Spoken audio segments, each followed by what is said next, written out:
biz sizlar bilan Faberlic kompaniyasining Fitopolis seriyasidan vitamin C ni master klassini ko'rib chiqamiz. Biz hozir buni quruq misolda ko'rib chiqamiz.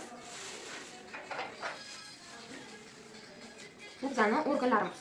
O'pka, jigar, ichaklarimiz, oshqozon, barcha organlarimiz mana shunday chiroyli ko'rinishga ega bo'ladi aslida. Lekin biz tartibsiz ovqatlanishimiz, har xil ximikat mahsulotlarini iste'mol qilishimiz, ayniqsa gazli ichimliklar, kolalarni iste'mol qilishimiz natijasida organizmimiz mana shunaqa ko'rinishga keladi.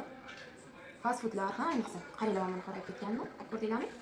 Va biz bu narsani bir marta, ikki marta iste'mol qilib chegaralanib qolmaymiz. Doimiy kamida bir mahal bu narsalarni iste'mol qilamiz. Va yillar davomida bizning organizmimiz juda ham xunuk ko'rinishga kelib qoladi. Hozir sizlarga guruchni ham ko'rsataman, qay darajada qorayib ketganini. Mana. Guruch qop-qora ko'rinishga kelib qoldi.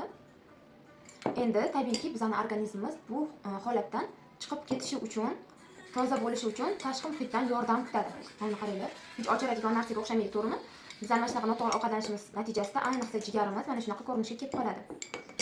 Buning uchun bizga Faberlic kompaniyasining vitamin C si yordamga keladi. Hozir buni ko'zingizning oldida qanaqa ishlashini ko'rsatib beraman. Mana kapsulamiz.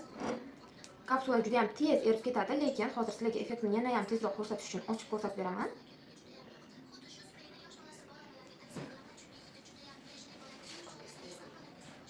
Mana bitta kapsulani soldim. Endi aralashtirganimizda qaranglar. Suv ochardi. Ko'rdinglarmi? Shu oqardi. Guruchimizni qaranglar, hali ham qora ko'rinishda. Endi buni yana ozgina aralashtirib, ozgina vaqt beradigan bo'lsa, guruchimiz ham oppoq ko'rinishga keladi.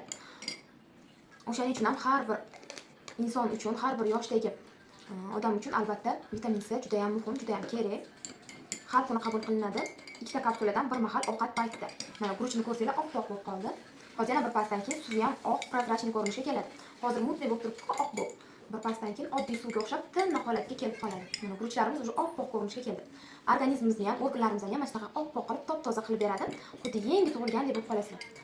O'shaning uchun ham qo'rqmasdan tavsiya qilinglar, qo'rqmasdan ichinglar va mazza qilib sotuvinglarni qilinglar. Ko'rib turganinglardek mana natija ko'zinglarning oldida. Hammanglarga rahmat qizlar.